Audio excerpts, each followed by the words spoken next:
The chest leads look at the heart on a horizontal plane. So this picture kind of displays how the V leads are using a reference point inside the heart, and they can look at the conduction occurring from that view. And they're labeled V1 through V6. So when you run your 12 lead, you're going to get like a few inches showing each different lead. V1, V2, V3, V4, V5, and V6.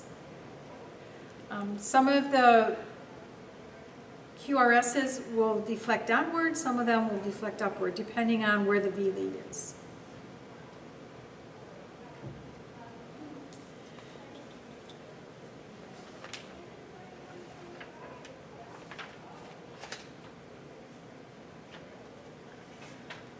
All right, so when you're putting the precordial leads on to run your 12-lead EKG, you start off with V1, and you're going to place that at the fourth intercostal space on the right side. And the fourth intercostal space would be below the fourth rib. And the way to find the fourth rib is you can feel, you can palpate on the patient's chest that bone that sticks out where the manubrium and the body of the sternum join. And that's at the second rib. So the second rib comes off that bump. From there, you can feel below the second rib, and that's the second intercostal space. And then you feel the third rib. Below the third rib, another intercostal space, and then the next rib is the fourth rib, and that's where you would place V1 on the right side.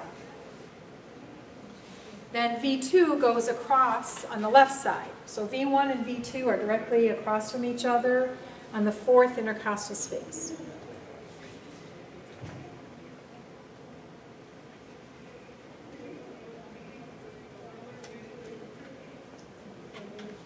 Then instead of going in order, so you put V1, you put V2, you don't put V3 next because you need V4 to be exactly mid-clavicular at the fifth intercostal space.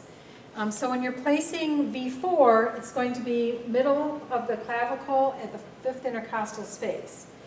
So in females, they've got breast tissue over that lead.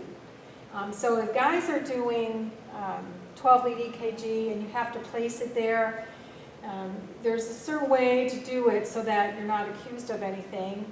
Of course, you have gloves on. You explain to the patient first that you're going to be putting leads on their chest. And then when you lift the breast tissue, it's got to be with the back of your hand, lift the breast tissue up, and then place the lead. All right, so once you have V4 placed, now you can put V3 between V2 and V4. And then you don't go in order again because you want V6 to be exactly at mid-axillary line in the fifth rib. So you place V6 first, and then you'll stick V5 in between V4 and V6. So if you put the leads down too far, it changes the look of the picture. And it becomes really important to have them placed properly so that you get a good-looking 12-lead EKG. All right, so for the V leads, you don't have to memorize this, by the way.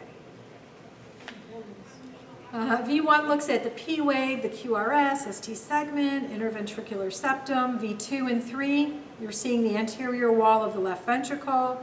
V4 through V6, the lateral wall of the left ventricle. And then you hit print, and then you'll get a printout.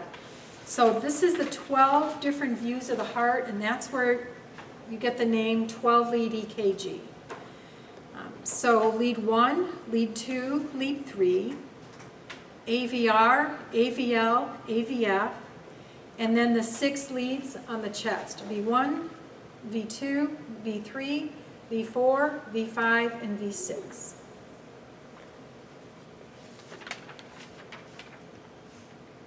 So on your paper, it's really tiny. I don't know if you want to write in each of these names because it's way too small to see.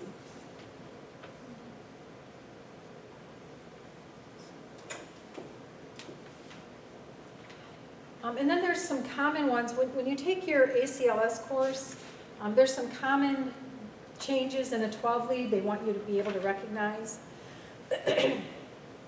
Like if the right coronary artery is occluded, changes will be noted in leads 2, 3, and AVF.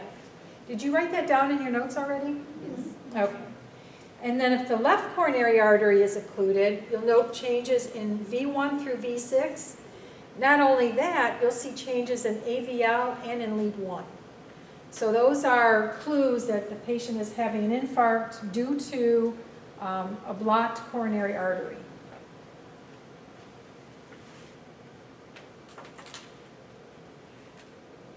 So getting a 12-lead EKG is almost like the bread and butter of diagnosing if a patient is having an infarct. You know, you have your troponin levels, but it could be that it's too soon after the infarct or maybe too long. But a 12-lead will show right away if the patient is having an infarct. So ischemic muscle, it'll show up on the 12-lead EKG. So you hear EKG stat called a lot because if a patient's complaining of chest pain, they want to see a 12-lead EKG right away. So you get called a lot to stat EKGs. All right, so myocardial ischemia shows up on a 12-lead EKG as changes from a normal 12-lead. It tells you to look in your textbook on page 580, or if you have the older edition, pages 483 through 489, to find an answer to the question. What EKG changes are noted on a 12-lead EKG that indicate infarcted tissue? Would you expect to see T-wave inversion, Yes. an elevated ST segment, Yes. a large Q wave? Yes.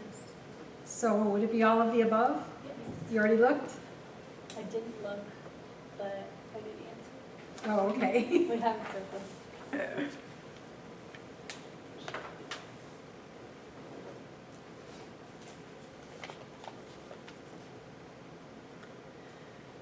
So ST segment elevation is a sign of myocardial infarct, and that's where you hear them say STEMI a lot. ST segment elevation MI is what STEMI stands for. So that's the catch-all phrase that you hear nowadays. Patient has a STEMI.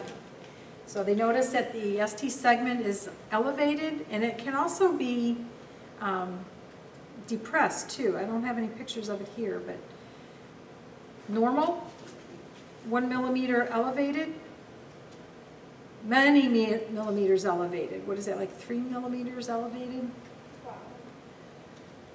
Wow. So you've got an elevated ST segment and then an inverted ST, or a T wave.